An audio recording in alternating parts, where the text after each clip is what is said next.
Well, returning now to our coverage of the royal visit. Amid all the pomp and circumstance and local excitement, the primary focus of the trip is for the King to deliver the speech from the throne to open the new session of Parliament tomorrow.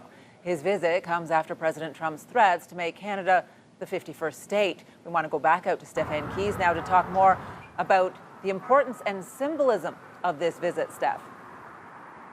Yeah, that's right, Patricia. This will be just the third time in history that a reigning monarch will deliver the throne speech. The two times before that were by the King's mother, the late Queen Elizabeth II. That took place in 1957, then 2 decades later in 1977. So certainly history will be marked tomorrow. And joining me right now is royal commentator Bonnie Brownlee to touch on the importance of this historic day. And Bonnie, I do want to open up by asking you in your own words to tell us how Canadians should receive this, because there's been so much talks of sovereignty and annexation with the incoming or newest U.S. administration that has really taken over the tone, and they're saying that this is a signal to the White House. Oh, yes, I think it is in many ways. First of all, the King is here. He knows Prime Minister Carney. I'm sure they spoke about this 5 or 6 weeks ago when he was in London, invited him, if I win, will you come do the speech? Right. He said yes, and I think it's good for everyone, frankly, that the King is here, because it does tell the U.S. that we're looking at allies in Europe. We're part of a Commonwealth. We're part of a larger scheme than the Americans always realize about us. And I think it's good for the King because it reminds Canadian citizens of our heritage. He is our monarch and he is our king. And he is part of the historic history that built this country.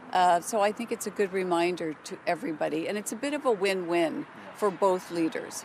Because we know it's going to take some time for him to appear on our currency as the monarch. And so it is a very strong reminder.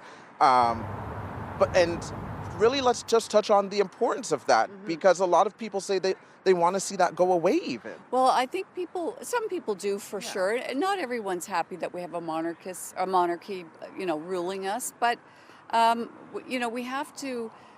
we need them to help us get through this tariff issue. Right now, they're speaking out for Canada. And, I think Mark Carney is just trying to find a way to sort of unite Canadians. Tariffs and Trump have made us very aware of our national identity and our sovereignty. And so thank you, Donald Trump, for reminding us of what a great nation we are, and that every now and then we need to poke ourselves and say, this is a pretty good, fine country. So we should protect ourselves. That being said, if King Charles is here on our behalf, we know that the royal family typically doesn't get involved in politics. What do you anticipate we'll hear in that throne speech tomorrow? He will go through, I'm sure, the priorities and mandates of this new government. I don't think he's going to mention Donald Trump by name. He may softly, with his powerful soft power, talk around it a little bit. I think he may top and tail the speech, make it a bit personal about their relationship with us, with Canada, and the Queen's relationship with this country, and how much she actually loved coming to Canada, and how it was William and Kate's first foreign visit was to Canada for that same reason. They feel welcomed here and safe here. So I think the King will be politically correct.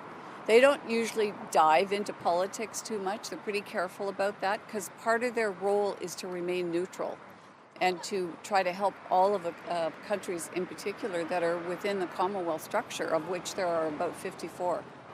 Bonnie, I want to thank you for your royal insight and for joining us today on CTV News at 6. Thank you. You take care. Tomorrow's going to be a big day for you as well. Yeah.